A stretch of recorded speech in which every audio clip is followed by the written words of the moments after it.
I never meant for it to happen. Lord knows I didn't. But here I am, sitting in my car outside my house, afraid to go inside and face my husband Marcus.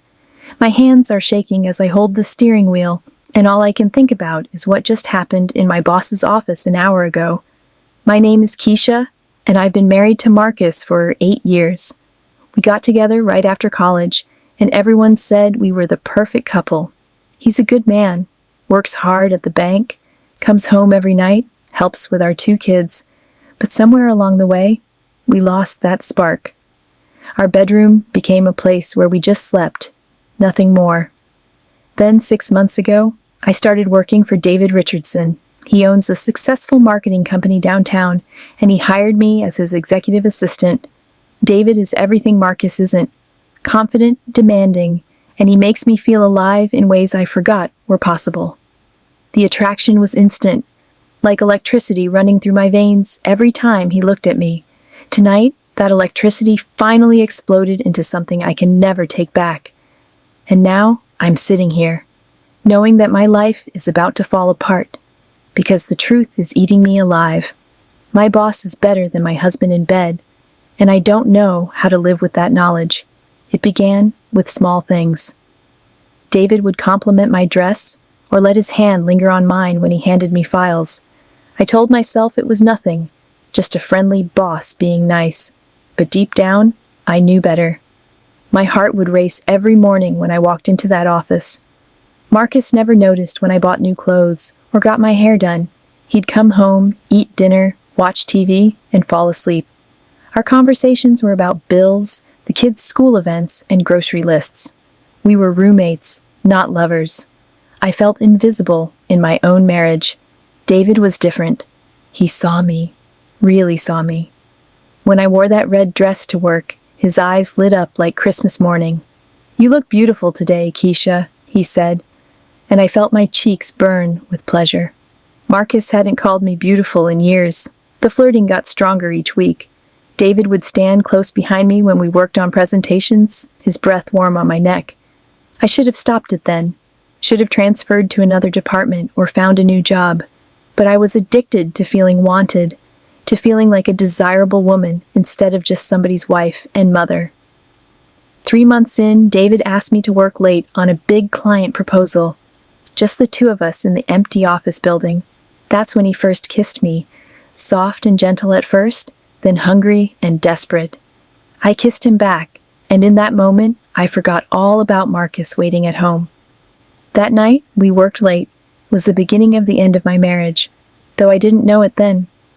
After David kissed me, we both pulled away, breathing hard. The office felt different, charged with an energy that made my skin tingle. "I'm sorry," David whispered, but his eyes said he wasn't sorry at all. "I shouldn't have done that." "No," I agreed, touching my lips where his had been. "You shouldn't have." But even as I said the words, I wanted him to do it again. We finished the presentation that night without touching again, but something had shifted between us. The next morning, I called in sick. I couldn't face seeing him, couldn't trust myself not to do something stupid. I spent the day cleaning my house and cooking Marcus's favorite meal, trying to be the perfect wife to make up for what I'd almost done. But Marcus barely noticed the special dinner. He ate while scrolling through his phone, grunted his thanks, and went to watch the game. When I suggested we spend some time together, just the 2 of us, he said he was too tired. That night, lying next to my husband who was already snoring, I thought about David's kiss and felt more alone than ever. The next week, David and I pretended nothing had happened. We were professional, polite, careful not to touch. But the tension was there, thick as summer air before a storm. I caught him watching me when he thought I wasn't looking, and I knew he was fighting the same battle I was. Then Friday came, and everything changed forever. Friday evening, David asked me to stay late again.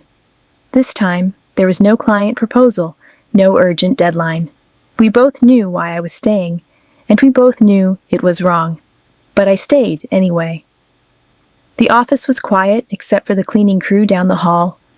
David poured 2 glasses of wine from a bottle he kept in his desk drawer. We sat on the leather couch in his office, supposedly going over Monday's schedule, but neither of us was really thinking about work. "Keisha," he said, setting down his wineglass, "I can't stop thinking about you." My heart hammered against my ribs. "David, I'm married. I have children." "I know," he said, moving closer to me on the couch. "But are you happy?" The question hit me like a punch to the chest because I knew the answer. No, I wasn't happy. I hadn't been truly happy in years. Marcus and I were just going through the motions, playing house without any real connection. David reached out and touched my face, gentle as a whisper. "You deserve to feel alive, Keisha. You deserve to feel wanted." When he kissed me this time, I didn't pull away. I melted into him, letting him show me all the passion that had been missing from my life. His hands were everywhere, making me feel beautiful and desired in ways I'd forgotten were possible. We made love right there on his office couch, and it was everything my marriage wasn't. Passionate, intense, earth-shaking. For the first time in years, I felt like a real woman instead of just a wife and mother going through the motions. Afterward, lying in his arms, I knew my life would never be the same. The next few months were the happiest and most miserable of my life. David and I couldn't stay away from each other. We found excuses to work late, took long lunch breaks at hotels, and I even started lying to Marcus about weekend work events that didn't exist. With David, I was alive. He made me laugh, made me feel sexy and smart and important. Our conversations flowed for hours, about books, movies, dreams, fears. He listened to me in ways Marcus never had. And the physical connection, it was like nothing I'd ever experienced. David knew how to touch me, how to make my body sing songs I'd never heard before. At home, I went through the motions of being Marcus's wife. I cooked dinner, helped the kids with homework, attended school events. But inside, I was dying a little more each day. The guilt was eating me alive, but I couldn't give up the one thing that made me feel truly alive. Marcus started to notice small changes. I was distracted, always checking my phone, humming songs he didn't recognize. One night, he asked if everything was okay, and I almost broke down and told him everything. But I looked at his kind, trusting face and couldn't destroy him like that. "Just work stress," I lied, and he believed me because Marcus had never had a reason not to trust me before. David started talking about us having a real future together. He said he was falling in love with me, that we could build something beautiful if I had the courage to leave Marcus. The idea was tempting and terrifying at the same time. Living 2 lives was destroying me from the inside out.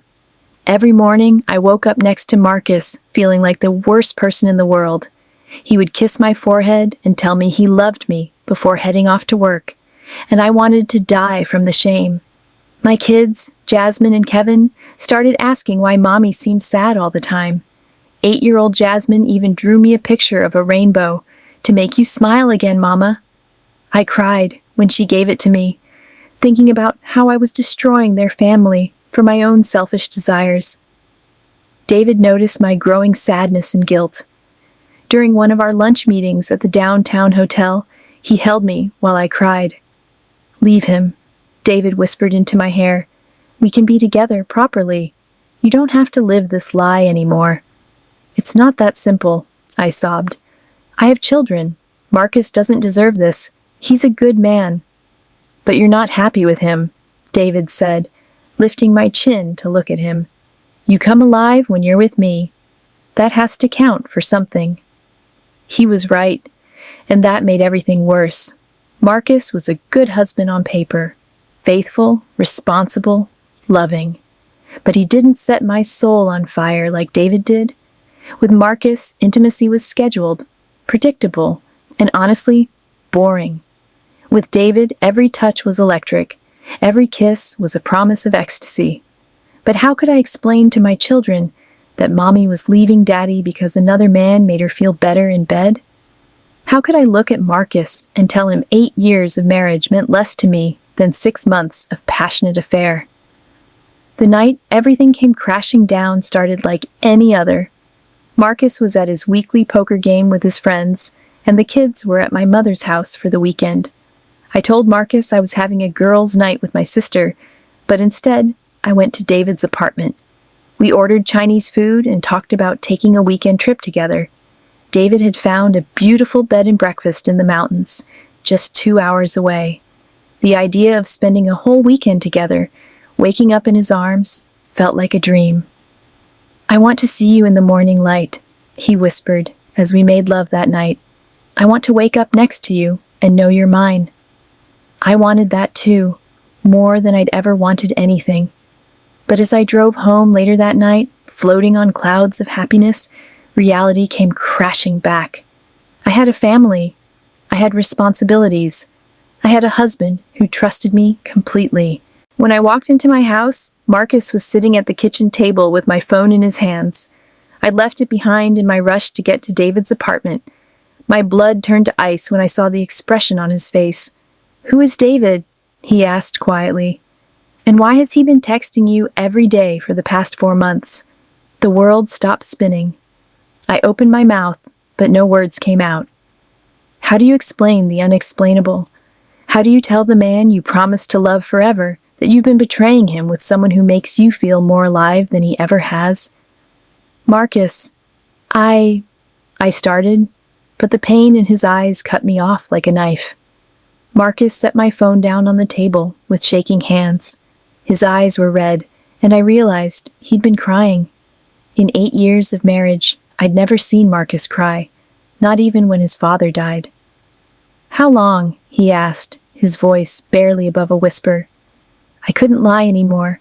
The truth was sitting between us like a loaded gun, and I was tired of carrying the weight of deception. 6 months, I admitted, sinking into the chair across from him. Marcus flinched like I'd slapped him. 6 months, all those late nights at work, all those weekend meetings. His voice broke. "Was any of it real, Keisha? Did you ever love me at all?" "Of course I loved you," I cried, reaching for his hand. He pulled away from me, like my touch burned him. "I still love you, Marcus, but what?" he demanded, his voice getting louder. "But I'm not good enough? But I don't make enough money? But I'm boring?" The truth was so much more complicated than that. But how could I explain it without destroying him completely? How could I tell him that yes, he was safe and predictable, and that David made me feel things Marcus never could? "It's not about money," I said weakly. "It's about connection, passion, feeling alive." Marcus stared at me for a long moment, and I watched 8 years of love and trust die in his eyes. "So you threw away our family because some other man made you feel more alive? What about our children, Keisha? What about the vows we made?" I started crying then, deep, ugly sobs that came from the bottom of my soul. "I never meant for this to happen. I never wanted to hurt you. But you did it anyway," he said, standing up from the table. "For 6 months, you looked me in the eye and lied to me every single day." The next few weeks were the darkest of my life. Marcus moved into the guest bedroom and barely spoke to me except about the children and practical matters. The house felt like a tomb, filled with the ghost of what our marriage used to be. I quit my job, unable to face David after everything had exploded.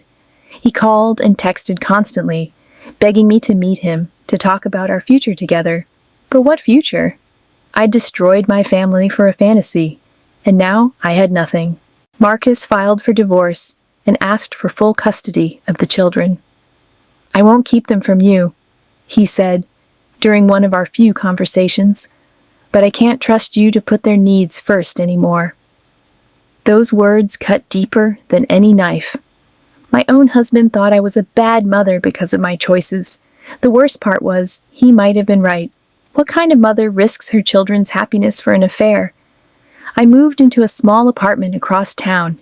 The kids visited on weekends, but they were confused and hurt. Jasmine kept asking when Daddy was coming to pick them up so they could all go home together. Kevin, only 6 years old, blamed himself for Mommy and Daddy not living together anymore. David tried to see me, tried to convince me that we could still be together now that everything was out in the open. But the magic was gone. The passionate affair that had seemed so important, so worth risking everything for, felt cheap and meaningless in the harsh light of day. "We can build something real now," David insisted during our last meeting. "No more secrets, no more lies." But I looked at him and felt nothing but emptiness. The man who had once made me feel so alive now just reminded me of everything I'd lost. 2 years have passed since my world fell apart. Marcus remarried last month, a sweet kindergarten teacher named Angela who makes him smile in ways I never could. At the wedding, watching them together, I saw the kind of love I'd thrown away for temporary passion. My children are adjusting to their new life, but the damage is done. Jasmine, now 10, still asks why I left Daddy if I loved him. Kevin draws pictures of our old family and asks when we're all going to live together again. How do you explain to children that sometimes love isn't enough? That sometimes people make selfish choices that destroy everything good in their lives? I work as a secretary at a small law firm now, making barely enough to afford my tiny apartment. David moved to another city 6 months after I ended things between us. He sends Christmas cards with pictures of his new girlfriend, a young woman who looks at him the way I used to. Late at night, alone in my bed, I think about the choice I made. Yes, David was better than Marcus in bed. The passion, the fire, the way he made my body come alive. It was real and intoxicating. But passion fades, lust burns out. And when the smoke clears, you're left with the ashes of everything you destroyed chasing that temporary high. Marcus was safe, steady, and true. He loved me with a quiet strength that I mistook for boredom. He would have grown old with me, been my partner through all of life's challenges. Instead, I traded a lifetime of love for 6 months of passion, and now I have nothing but regrets and loneliness. The saddest part? I know that somewhere out there is a woman who will appreciate Marcus's gentle love, who will choose security over excitement, commitment over passion, and she'll be happier than I ever was because she'll understand what I learned too late. Sometimes the quiet love is the truest love, and the biggest mistake you can make is trading forever for right now. I lost my family, my children's respect, and my own soul chasing something that felt better in the moment but left me empty in the end. That's the real truth about my story. My boss was better than my husband in bed, but my husband was better for my life, and now it's too late to get him back.